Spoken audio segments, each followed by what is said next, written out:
kulikayo mukumulamu okwo Salam TV ko kyali program ekkubo tukyatambula Sheikh. Otugambye nti mukuganyulwa mu bulamu oba mukwenyagira empeera ennyingi mu budde obutono naddala mu Ramadhan eno gye tulimu tukozese omukisa okukola ebintu nga bigasa oba nga bivaamu empeera naye nga ate ffe ababimanyidde kitegeeza ki ekyo? Kakati omuntu mu bulamu bwe waliwo ebintu by'alina okukola nga birungi abifunamu empeera naye nga ayeba alina okulabwa nga abikola. N'olwekyo bwe tugamba kino kye tugambye situtegeeza nti omuntu tagenda muzikiti kusaala jjama anti kubanga kusaala jjama kiba kitegeeza balina kulaba ng'osaala anti osaalira muzikiti nga n'abantu bonna mwebali kati ibaada kiba kitegeeza nti essolo ojja gisaala naye nga buli muntu akulaba. Ekyoba olina okukola kwe kubeera nti obeera ne ikhlas nomanya nti nze muzikiti okusaala naye nsaala lwa Allah si bano abandaba kababe nga basobola okuŋŋama okuntendereza noga nti musajja wallahi musajja mukkiriza tusaala naye wano jjama tagigwa. Ekyo kirungi basobola kyogera yataadu almasjid ila akhirihi fashhadu lahu bil iman naye gwe mutima gwo ki kyolina kubanga nakyo okujja n'osaala ne banno nakyo kiina advantages nyingi n'ebirala ebifaanana bwe bityo. Naye wabaawo ebintu by'olina okukola noba nga obyemanyidde naddala ebintu ebikwatagana nga okuyamba abantu. Bw'obeera nga olina obusobozi oli musajja emigaso egikuvaako negigenda eri abantu emigaso egikuvaako negigenda eri abantu. Bw'obeera nga obadde mugagga olina ebintu by'oteekwa okukola abantu ne babiraba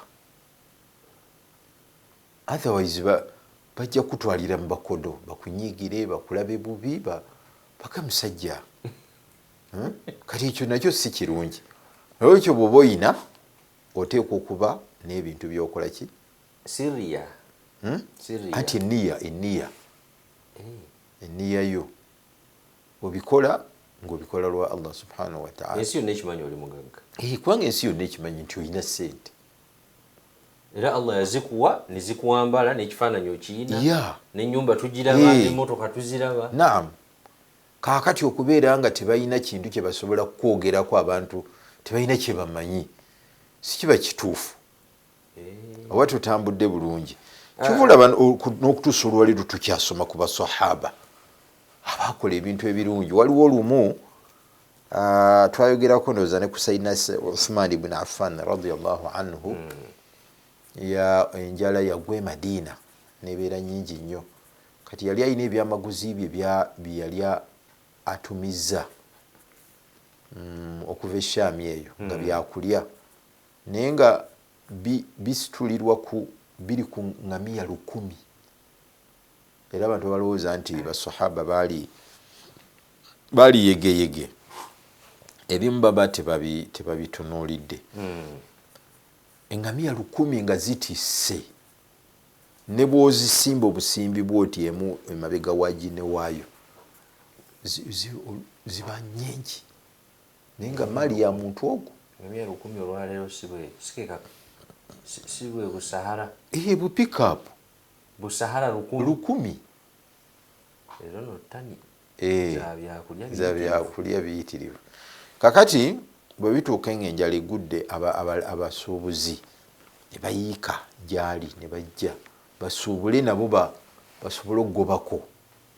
Empozi dimandi olwo ebeera haayi otyo ebeera haayi kubanga ebintu bitono katale kati bafuna sente nnyingi bafuna nnyingi ate era biba bijja kutambula kuba biba bigulibwa. Kakati ne bajja n'abaga nti ne bamugaa nti bala sente ze waguzeemu ebintu ebyo tukunge tulabe amagoba ge tukuteeramu. Naga nti mujja kusobola. Bamugaa nti no bw'oba wabiguze katugamba obukadde 2 tujja kuwaana ndaka nti abansasudde edde ezisinga magoba 100%. Nti tujja bampadde edde ezisinga ku ezo ne bongeramu nti tukubisizaamu nti bampadde ezisinga ku ezo ne bongeramu nga buli mulundi abagamba nti bampadde edde ezisinga ku ezo. Kati kukomero ne bamubuuza nti tetumanyiyo musuubuzi atali ffe, tetumanyiyo basuubuzi mu Madiina batali ffe, ani yaguze ebintu ebyo? Naka nti Allah yabiguze nampamu amagoba agasinga obungi ku ago ge mumpa, era n'abiwaayo n'alagira babigabe for free, babigabire fuqaraul Madiina, abeetaavu abali Madiina. Kitugenderedde nti ne ku biseera by'abasahaba okugamba okukola ebintu mu lwatu kwaliwe kuli kati ekyo buli omu yakitegeera. Owulidde Sheikh aya egamba Surat Baqara, in tubdu sadaqati fa ni'ma hiya, saddaaka bwe muzoolesa kyekyengera, wa in tukhfuha wa tu'tuha al-fuqara fa huwa khairul lakum, naye bwe muwaayo bwe muweesaayo ddyo kono n'atamanya ate kyekisinga okubeera ekirungi. Ekyengera kyani n'ekirungi kyani? Kakati in tubdu sadaqati fa ni'ma hiya, kakati bwe muwaayo musaddaaka mu lwatu eyo ni'ma fi'lu maadi jamid yeri ya ni'ma ne bi'sa, babu ni'ma wa bi'sa lilmadhi. Ni'ma ar-rajulu zaidun, kati ma ene yokubiri eyingiddewo obuyingizi, ni'ma shay'u hiya, ni'ma al-abdu innahu awwab. Otyo kakati kibwe waayo sadaka mu lwatu kyemukoze kiba kirungi nnyo. Kati mwe mugwa kiri kyetwogedde ekya Sayidina Uthman nti abantu bonna baali bamanyi nti mugagga, kakati yali aba alina okukola ebintu ebimusuubirwamu ng'omugagga ne babimanya, si kumulaba bantu otyo, wabula akola kujjawo mbeera otyo musajja mukulu. Kati ate ekirala n'okumu appreciating oba ne bamutendereza, kino engeri gyekinkareji nga gikiwa amaanyi abalala, abagagga abalala ne baga nti naffe tusigalidde mabega, mugagga munaffe yawaayo. Kakati kyekyo fa ni'ma in tubdu sadaqati fa ni'ma hiya wa in tukhfuha tu'tuha al-fuqara. Otyo kakati ate ku saidi endala obaako byokola ki byotalaga nobeera nga gwe obyemanyidde, naddala ku bantu abamu nga babadde tebamanyikiddwa nti bali mu mbeera mbi. Kiringa bwekuba kugaba, waliwo omuntu nga ne bumuwera 1,000 oba 5,000 mu lujjudde nga tekifaako, ngera abantu tebayinza ati ng'abantu bamumanyi nti embeera gy'alimu bagimanyi era nga mwetaavu, era nga naye takitwala nti yasobola n'okujja mu banaga nti mpaayo 5,000 ssebo sinaba kulya ekyamisana. Naye waliwo omusajja omulala nga embeera mbi naye tasobola kukola ki? Tasobola kwogera okujjako abamumanyi. Otyo wa in tukhfuha wa tu'tuha al-fuqara fa huwa khairun lakum. Kakati ate oyo oyinza n'omugamba nti haji mbadde nnyina kyenkugamba, n'omuddiza wali wabbali n'olabira ddala ng'abantu tebagira n'omuta n'omuwa akantu ke, yoga nti atuddeyo wali tutuule, nabo njagadde nkugire bwonaba otusiza okugenda nga tewali mutawaana osobola okugenda. Olidde era olaba nga oba okoze ebirungi bibiri, oba omuwadde oba okuumya ensaaze oba okoze eki, era naye akutwala nti oli muntu mugunjufu, kubanga era naye tali mubavaayo kweraga lwatu nti ali bubi. Ekitegeeza okubeerako obubi naawe kukuume nga ki nga kyama. N'olwekyo aya ntuufu nnyo. Waliwo ne bawalama abalala abalina oyinza okuba wali obisomyeko nga balina n'amakulu amalala ate ge bakola ki ge bawa aya eyo, naye aya ntuufu nnyo, byombi bituufu. Okuwaayo mu lwatu, okuwaayo ne mu lwatu, n'okuwaayo mu kyama. Oluusi abantu abamu babeera bantu bo nga tekikola makulu kubagattika, kubawaayo nga buli muntu akulaba. Bayinza okuba baluganda lwe bakujja abo baki, kati ate abo tojja kubateeka mu lujjudde ng'obawa. Abo baweera eri bbalibbali. Awulidde? Kakati ekintu ekyo ekyokubaako, naye kakati twogedde ku sadaka yokka, naye ebimu ku bintu omuntu byafunamu empeera ennyingi bye bintu byakola nga birungi n'abeera nga ye yabyemanyidde ne Allah we ne Katonda we nga biba bimanyidde. Oluusi ziyinza okuba qiyamul layli, biyinza okuba ki, muyinza okuyingiramu n'ebintu nno bingi, n'okusabira banno nga tebamanyi. Wasanze munno obadde otambula n'osanga oba n'omulengera naye nkulaba embeera mbi. Kati gwe bw'oba wasituse ekiro okusaala esswala zo nowanika emikono noga nti ya Rabbi nasanze gundi embeera si nnungi, naye ya Rabbi mudduukiriremu, n'olajana nfunamu embeera. Allahu akbar, mpitirivu. Wulidde?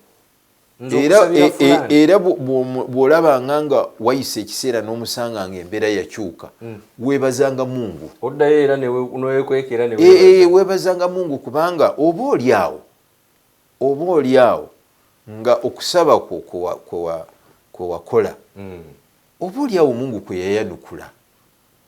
Abantu kyebava bagamba abagagga saala zaffe zeweyagaliramu. Naye ate oluusi abo baba bakyonoonye, kuba ne bwaba yeeyisiza bubi nga mwali mwamusabira, gwe tekyo tokifaako. Era ne gwe nibw'omulabo gwe weebaza Mungu noga nti alhamdulillah, Mungu yeebale ya Rabbi kumuta. Owulidde? Not necessarily nti oyinza ogenda n'omuga nti munnange nno waliwo embeera bweti gye nakugira ne ŋŋamba nti kangende nsabe. Ate oba okyonoona kuba wakikola mu kyama. Wakikola mu kyama. Kati ebyo ebirungi bwe bityo nabyo bye bimu naddala mu kiseera kino ekya Ramadan kusabire ku bannaffe. Waliwo kisa emu nagisomye naye nenyumira nnyo. Waliwo omusajja yali mu lutalo, waliwo ejje lya mu biseera by'endooza by'aba Bani Umayya. Kati waliwo olutalo lwe baali balwana n'Abaroma. Abaroma kati bano abasiraamu ne bakola hiswar, bakiyita batya mu nnaku zino, okwebungulula abantu ne bakola kinga ekitundu ne mukizingako, naye nga bali egundi kyabwe kiri ensakodi bakizimba nga tosobola kubatuukako okujjako nga baguddewo buguzi ki. Ensi egundi yaabwe ekyandibadde nga ekyalo nga kizimbeko fort. Kakati omusajja omu n'alaba obudde nga bwakiro talina muntu gwe yagamba, n'asala amagezi n'afuna mpola mpola, n'agenda n'afuna oba ensuuluulu oba ki, n'agenda ng'asima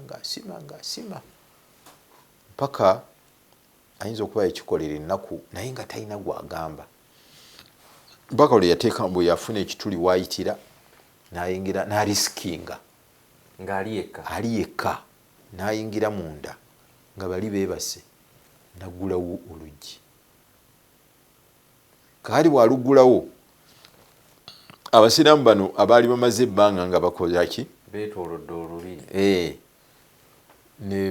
enkeera ne bayingira muhalliliina nga bakuba takibira bakola ki, era bali amagye gali olwabalaba ne gadduka, naye nabo bakeera bukeezi nga wantu waggule tebamanya. Kakati ono yakamande yali akulira ejje eryo, n'abuuza nti ani yakoze omulimu ogwo, baagala bamuwe rankisi nga bwe ga rankisi biki, era buli omu bye yali agadde ebitiibwa okumwogerako naye omusajja ono kamanda bamuyitanga Maslama yakanda kubuuza nga teri anyega naga nti omusajja oyo bwe munaaba mumutegedde oba yeye nyini bw'aba awulira omulyango gwange muggule ajje ambuulire kubanga twetaaga okumukola ki okumuliwaadinga.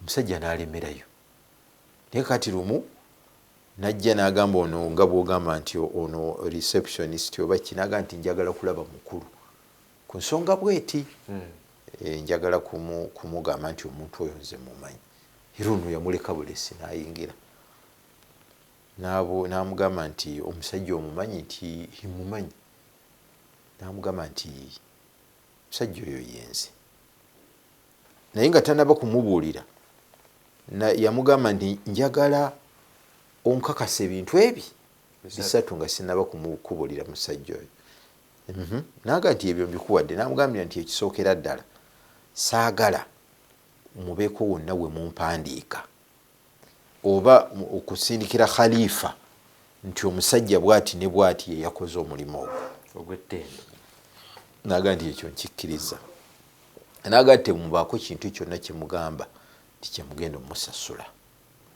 naga nzikiriza yolyaga nti bwatyo bwantumye naga nti ekyokusatu temubuuza wa gyava era baani abamuzaala oli kamanda naga nti bisatu tubikkiriza omusajja naga nti yenze olidde ng'akimanyi tajja kuva ku kigambo kye namanyi tajja kuva ku kigambo kye era Maslama ye yasigaza ekintu ekyo kyokka yeka ye yakimanya naye buli lwe yasaalanga buli lwe yasabanga yagamba nti Allahumma ja'alni ma'a sahibi niqab Allah nkusaba onteeke wamu yawma alqiyama n'omusajja oyo eyasima egundi eyo kwega yalaba nti omusajja oyo ali mu ddala lya njawulo naye kati yariskinga ate n'asirika n'atayagala kumuliwaadinga n'atayagala kumumanya n'atayagala kumutendereza kumugwa mu bifuba kumuwandiikako bino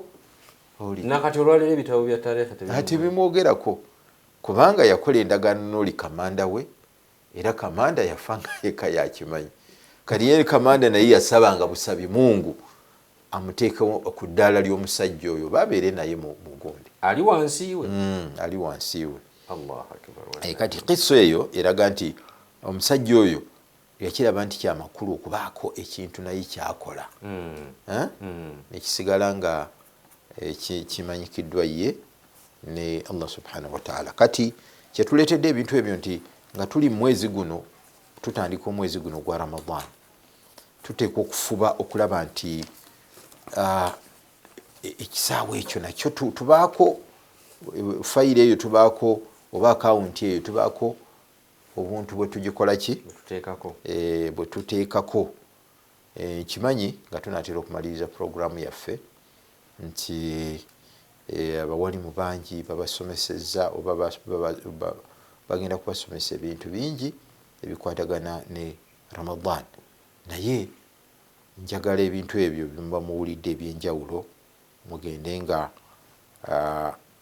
mubiwuliriza era byonna bye musobola okuba nti mubituukiriza mufube okubituukiriza kubanga ffenna twogera ku bwogezi naye ebigambo bya Allah subhanahu wa ta'ala n'ebyomubaka sallallahu alaihi wasallam bingi biyitirivu tetusobola kubimalayo omuntu omu tasobola kubyogera n'abimalayo kituufu. Kati bw'osoma aya eri ya ayuha alladhina amanu kutiba alaykumus siyam kama kutiba ala alladhina min qablikum la'allakum tattaqun. Abamanyi baali batunuulira aya eyo n'endala ezigiddako bagamba nti mulimu ebigambo bingi bye tulina okuyiga mu aya ezo.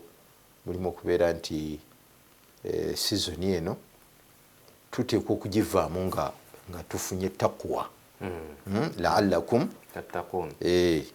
Bashekhe baffe baali bannyonnyola baga nti la'alla huna bimaana kai si yeri eyataraji nti oba olya Sheikh waffe Sha'arawi n'abalala bwogenda mu tafsiri zaabwe bagamba la'allahunna huna bimaana kai, musobole okuva mu Ramadan nga mukoze eki, nga mufunye okutya. Okutya kwe kubeera nti antajala bainaka wa baina ghadabillahi wiqaya, okuteeka wakati wo ne wakati w'obusungu bwa Allah ejjiji, noteekawo ejjiji nga tebusobola kutuukako. Kati tuteekwa okuva mu Ramadan nga oba tuteekwa okuwangala mu Ramadan, okuyingira Ramadan n'okusiiba nga ekyegendererwa ekyo tukimanyi, tukirina mu birowoozo byaffe, tusobole okubeera nti eri bwe tuba tuva mu Ramadan tetweyisanga abantu abakoze eki, abava mu kkomera, kubanga kiri ekigendererwa kya aya nti musobole okubeera nga mugenda okuva mu Ramadan nga mwetangidde obusungu bwa Allah. Ja'altum bainakum wa baina ghadabillahi wiqaya, nga mutaddewo okuva ku olwo paka kakati waliwo aya weziddirira faman kana minkum maridan aw ala safarin fa'iddatun min ayamin ukhra. Amanyi baali bavuunula bagamba nti aya eyo b'ekitundu ekyo kitutegeeza nti bwe tuwangaala mu bulamu buno obw'ensi tuteekwa okubeera nga tuteekateeka nti waliwo ebiseera ebibeera ebizibu era nitumanya na butya bwe tulina okubiyitamu. Tuteekwa okubeera ne saving, tuteekwa okubeera n'akaseeta akeekalira na biki. Baga nti kyovola Allah yaga nti faman kana minkum maridan aw ala safar, kakati naawe oteekwa okuba mu bulamu bwo nga waliwo embeera y'okwetegekera obulwadde, nti singa kati singa omwana alwala oba omukyala alwaddeyo, nyinawo akasente kensobola okukwatako akamangu nemutwala mu ddwaliro. Allah yabitulaga otyo. Kati abamanyi bo baba bavuunula aya zino tebatunulira bino byokka byakungulu gwe byolaba nti bw'oba oli mulwadde lya, oba oli mu safaali lya, ayiwa olwo safaali ejja okukugwako ng'oli mu kisiibo. Naam, naye ng'ekigendererwamu Sheikh waffe Sha'arawi yaga nti shara'a Allahu lihadhihi ad-darurat wa hadha at-tashri'u i'lamun lana bi annahu la yasihhu li ayyi insan alla yahtata lidaruriyat. Tekisaana muntu yenna obuteetegekera nti ebigwa bitalaze. Ahsant, oteekwa n'olwekyo ekyo nakyo tuteekwa wadde ayeyugira ku kisiibo naye kulana ennyanja ekimu ku byokuyigamu baulama bagamba nti kituyigiriza nti tuba tulina okwetegekera.